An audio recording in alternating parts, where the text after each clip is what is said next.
वर्तमान सब जानने वाले हैं, कह रहे हैं कि एक बार हमारे गांव में चतुर्मास करने के लिए संतों का आगमन हुआ। आप लोग कहेंगे महाराज ये चतुर्मास क्या होता है? ये चतुर्मास होता है संतों का पवित्र महीना। कौन सा? जिस दिन भगवान विष्णु जी शयन करते हैं, जिसको कहते हैं देव शयनी एकादशी। मैया लोग जानती होंगी, मालूम है ना? जिस दिन भगवान विष्णु जी सोते हैं उसको कहते हैं देव शयनी एकादशी, और जिस दिन भगवान निद्रा से उठते हैं उसको क्या कहते हैं? देव उठनी एकादशी, प्रबोधनी एकादशी। ये 4 महीना जप के लिए, तप के लिए, यज्ञ के लिए, अनुष्ठान के लिए, साधना के लिए बड़ा पवित्र माना गया है। और 4 महीने के लिए हमारे गांव में संत लोगों का आगमन हुआ। 4 महीना एक जगह रहे। मेरी मैया जाती थी, संतों की सेवा में लगी रहते थे, झाड़ू बुहारी कहा करते थे। जो संत लोग प्रसाद वगैरह बनाते थे, सामग्री भोजन की, सब मैं उसको सुव्यवस्थित कर देती थी। जंगल से जा करके समिधाओं को चुन चुन करके लाती थी। समिधा माने संस्कृत भाषा में कहते हैं लकड़ी को।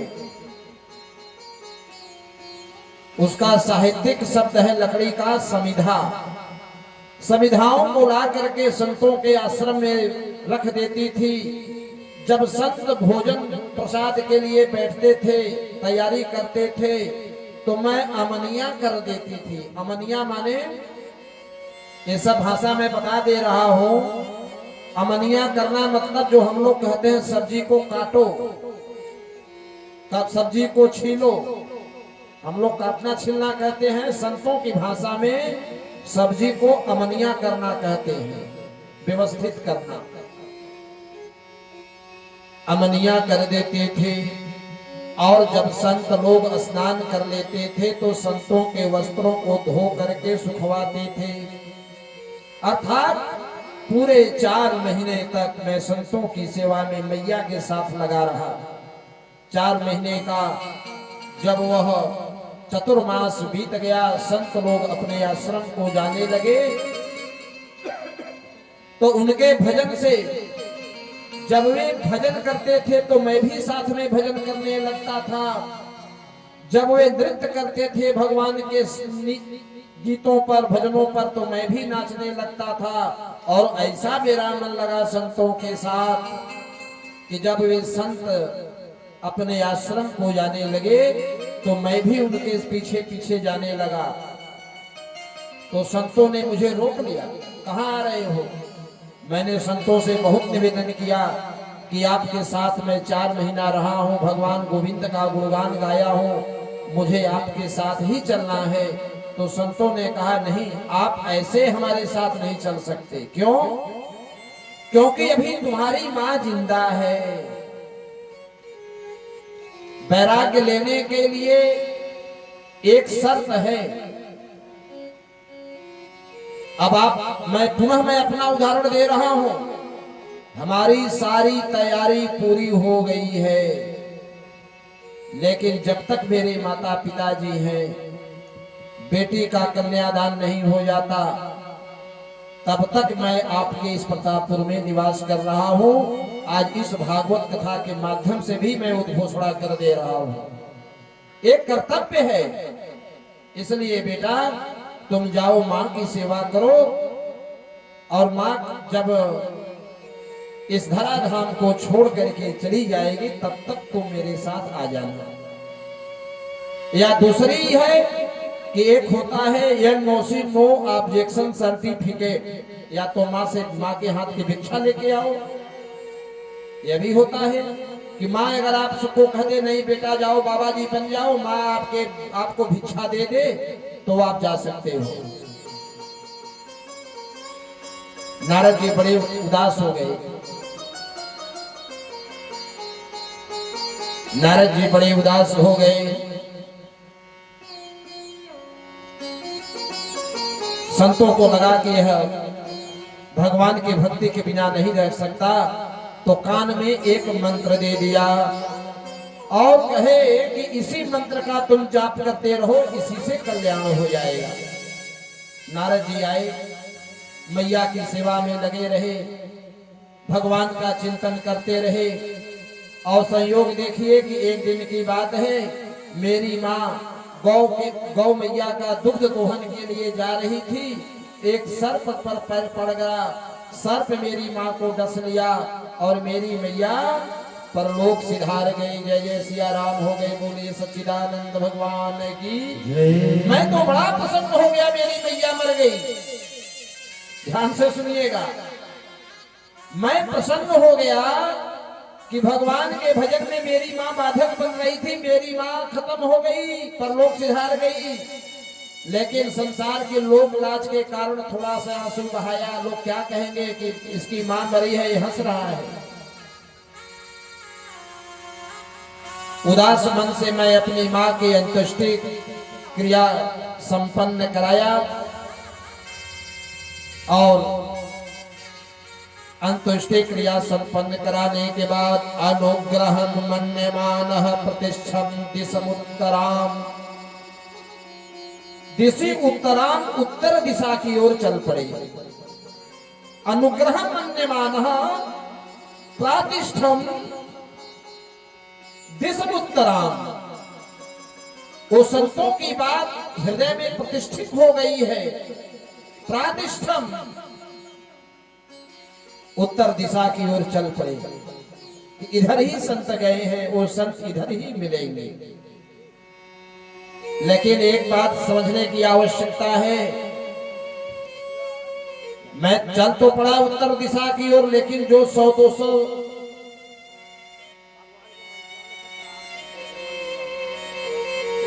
कदम दूर गया तो हमें यह मार्ग नहीं समझ में आया कि मैं जाऊं तो जाऊं किधर जाऊं, क्योंकि संत को गए तो कई वर्ष हो गए थे, मिलेंगे कहां। उसी समय भगवान के चरणों में प्रीति होने के कारण हमारे हृदय में भगवान की सांवली सलोनी मूर्ति प्रकट हो गई। अब मुझे बहुत आनंद आया और जैसे ही मुझे आनंद आया उसी समय एक आकाशवाणी हुई, अविपक्व कसायाणाम दुर्दशो हम कुयोगिनाम। और जैसे ही मूर्ति प्रकट हुई, मूर्ति प्रकट होकर के भी अंतर ध्यान हो गई। नारद जी ने कहा, अरे अभी अभी हमारे हृदय में वह सांवली सूरत चतुर्भुज रूप लेकर के मुझे दर्शन दिया, और परमात्मा मेरा गया कहां? यत्र तत्र सर्वत्र लगे ढूंढने। आकाशवाणी हुई, बेटा अभी तुम नकली साधु हो, अभी कच्चे हो, पक्के नहीं बने हो। पक्का नहीं बनाओ, पक्का होने के लिए क्या करना पड़ेगा? नारद जी कहते हैं, हे व्यास नंदन भगवान, उसी प्रकार जन्म जन्मांतरों के संस्कार फलीभूत हुए कि अपने प्रभु के गुणगान को मैं करने लगा और भजना अनुरागी बन गया। कोई पूजा कोई पाठ नहीं, केवल भगवान का भजन कीर्तन। और उसी समय मैं एक गीत गाने लगा, जय जय गोविंद गोविंद गोपाला, जय जय गोविंद गोविंद गोपाला, जय जय गोविंद गोविंद गोपाला। गाइए सभी लोग, जो नारद जी गा रहे हैं, हे व्यास जी, मैं इसी गीत को गाया था। आप चाहते हो कि भगवान आपके यहाँ प्रकट हो, कृपा करें, तो इसी भजन को, इसी कीर्तन को देवर्षि नारद जी ने गाया है। जय गोविंद गोविंद गोपाला, जय गोविंद गोविंद गोपाला, भज मुरली मनोहर नंद लाला, भज मुरली मनोहर नंद लाला, भज मुरली मनोहर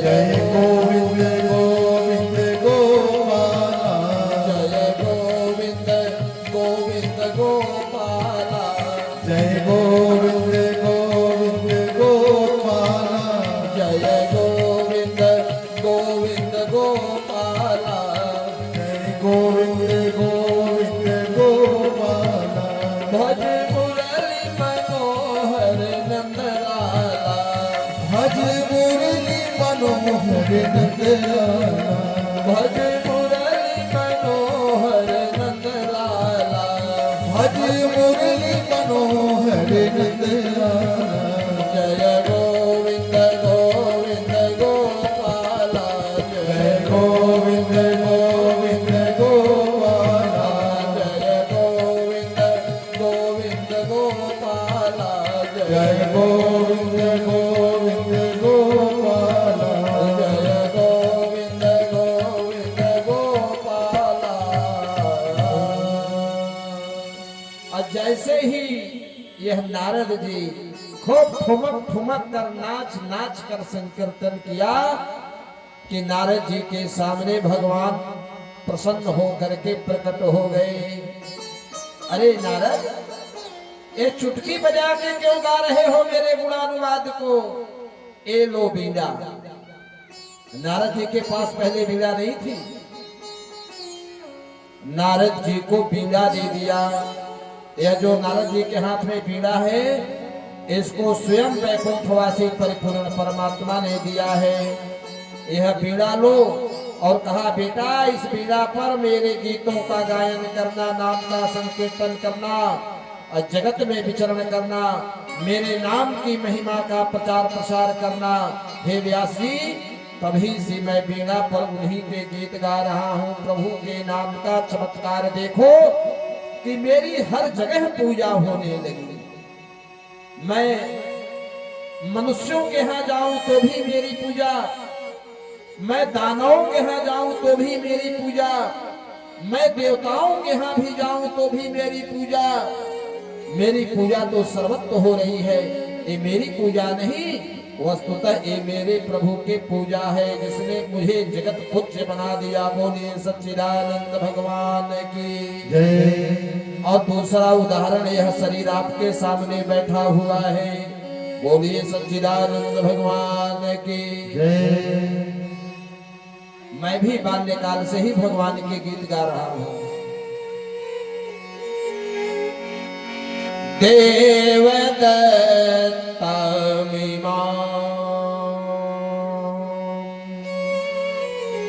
और नारद जी जब बीड़ा पाए ना, तो वैसे तो बिना संगीत के गा रहे थे। नारद जी बिना संगीत के गा रहे थे। जब बीड़ा पा गए तो बीड़ा में 7 स्वर होते हैं, तो लगा उनको कि थोड़ा सा इसको स्वरबद्ध करूं अपने संगीत को। कैसे स्वर में गा रहे हैं? देवदत्तमिमां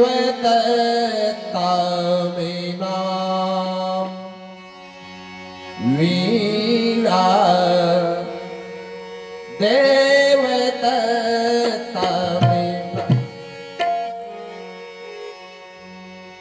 देव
स्वर ब्रह्म विभूषिता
हे व्यास जी,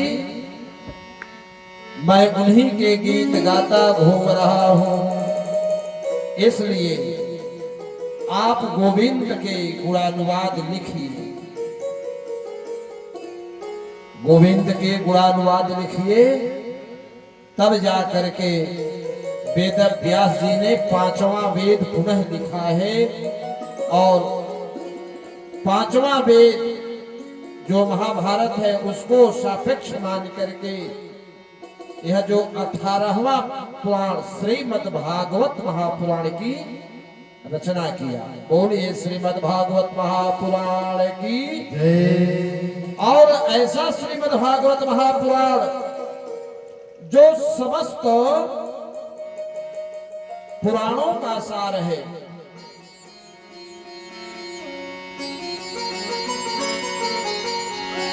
कथा सार है श्रीमद् भागवत कथा।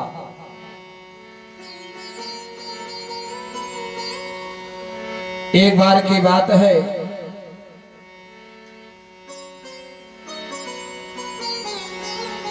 वही भागवत संहिता को आत्मसात करने के बाद व्यास नंदन श्री सुखदेव जी महाराज ने अवसर आने पर महाराज परीक्षित को यह कथा सुनाई।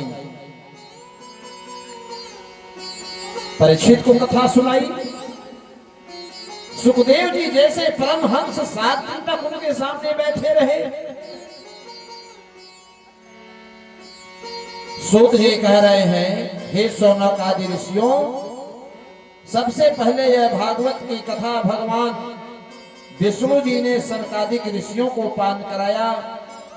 सनकादिक ऋषियों ने देवर्षि नारद जी को श्रवण कराया। देवर्षि नारद जी ने व्यास जी को श्रवण कराया और श्री वेद व्यास जी ने श्री सुखदेव जी को श्रवण कराया। और श्री सुखदेव जी के माध्यम से आज यह इस धराधाम पर नित्य निरंतर कथाएं प्रवाहित हो रही हैं। जब कलयुग का प्रारंभ हुआ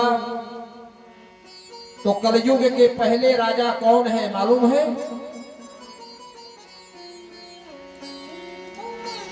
आए हुए सभी ग्रामवासियों का हृदय से अभिनंदन वंदन।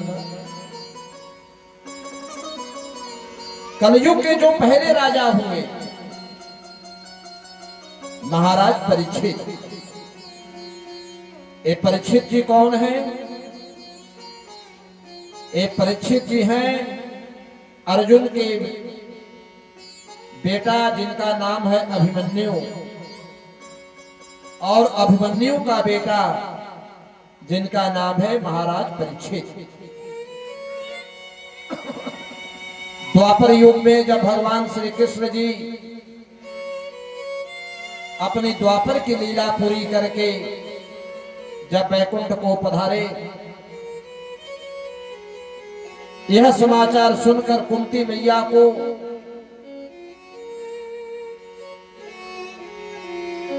बड़ा दुख हुआ। पांडवों को, खासकर विशेषकर युधिष्ठिर जी को बड़ा दुख हुआ। यह परीक्षित कौन है?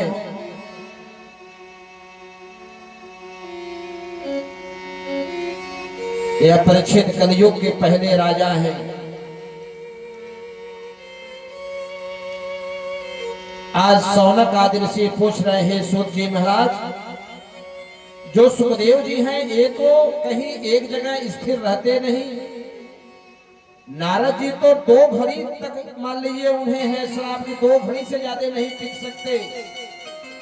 लेकिन सुखदेव जी क्यों क्या है कि जितना आपको गौ माता दूध दुहने में समय लगता है, अरे गौ माता दुहने में कोई किसी को 5 मिनट, किसी को 7 मिनट, इतना ही लगेगा। गो दोहन काल से ज्यादा कहीं टिकने वाले नहीं। वे सुखदेव जी महाराज 7 दिन एक जगह बैठ करके परीक्षित जी को कथा क्यों सुनाई? इसकी कथा आप हमें सुनाइए।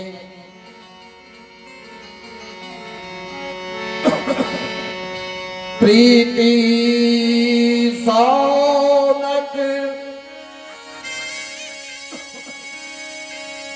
प्रीति शौनक चित्ते यतो वच्मि विचार्य च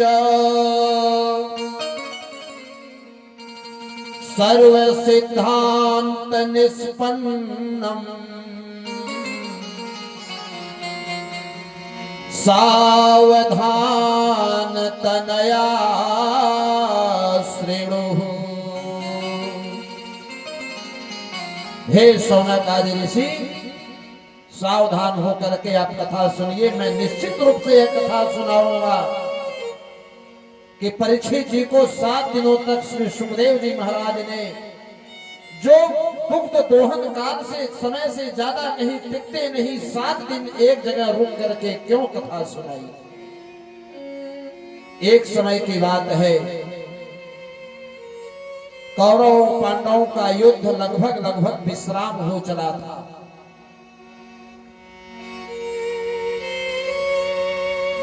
कुरुक्षेत्र में कौरवी सेना को एकदम लाशों का ढेर पड़ा हुआ था।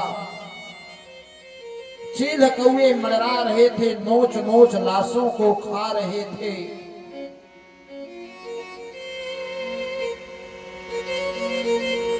युधिष्ठिर जी भी उत्सव कैसे मनाते, मरने वाले कौरव उनके अपने चचेरे भाई हैं,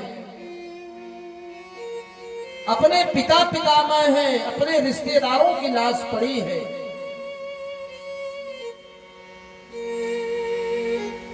उसे कुरुक्षेत्र में दुर्योधन भी पड़ा हुआ है।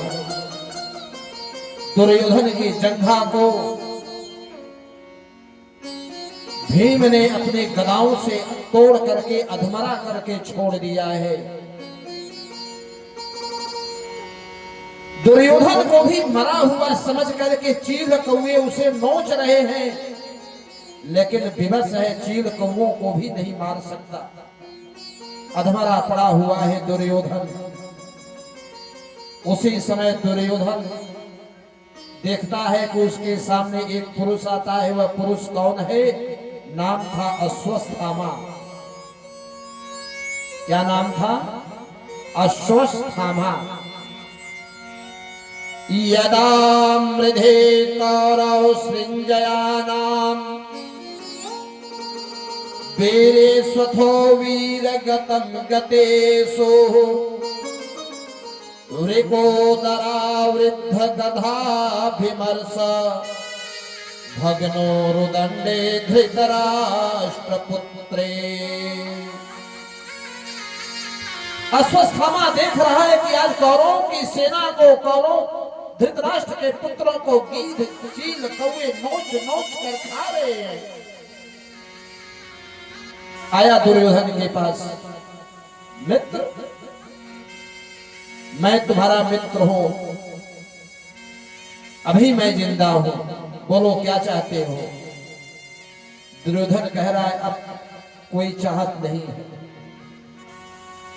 केवल मैं ये सोच रहा हूं कि हम 100 भाई थे, आज हमारे साथ कोई नहीं है। ये पांडव 5 भाई थे, ये 5 के 5 आज विराजमान हैं, इसमें एक भी नहीं मरा।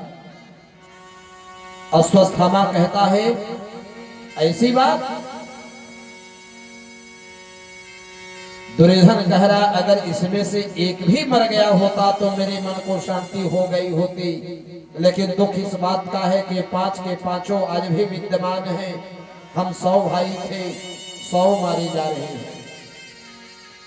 अश्वत्थामा कहता है मैं आपका सच्चा मित्र हूं, आप चिंता मत करो, मैं अभी के अभी 5 पांडवों को उनके सर को धड़ से अलग करके 5 का शीश मैं आपके यहाँ चरणों में न ला दिया तो मैं भी गुरु द्रोणाचार्य का पुत्र अश्वत्थामा नहीं, शपथ ले लिया। वह ब्राह्मण है, ध्यान दीजिएगा, मैं ब्राह्मण कह रहा हूं।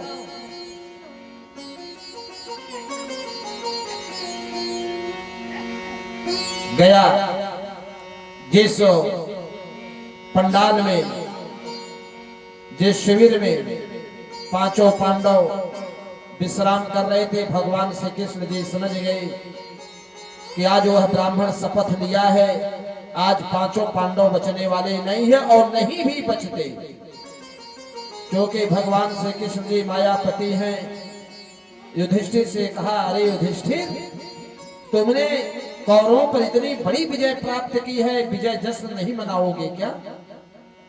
भगवान श्री कृष्ण ने विजय जुलूस, विजय जश्न मनाने के बहाने उस शिविर से पांचों पांडवों को बाहर निकाल लिया और उसके स्थान पर द्रौपदी ने देखा कि आज ये पांचों पांडव चले गए, तो उसी समय 5 पुत्र भी हुए थे पांचों पांडवों के। पांचों पांडवों के सैया पर 5 पुत्रों को लिटा दिया। लिटा करके देवकी अपने दूसरे शिविर में चली गई। अश्वस्थामा आता है, पांचों बेटों का शीश जो है काट लेता है। पांचों बेटों का शीश काट करके एक हाथ में पांचों का शीश पकड़ करके चोटी को ले गया, दुर्योधन के पास पटक दिया। देखो, मैं कह रहा था ना कि मैं अगर पांचों पांडवों का शीश आपके सामने न रख दिया तो मैं भी आपका सच्चा मित्र नहीं।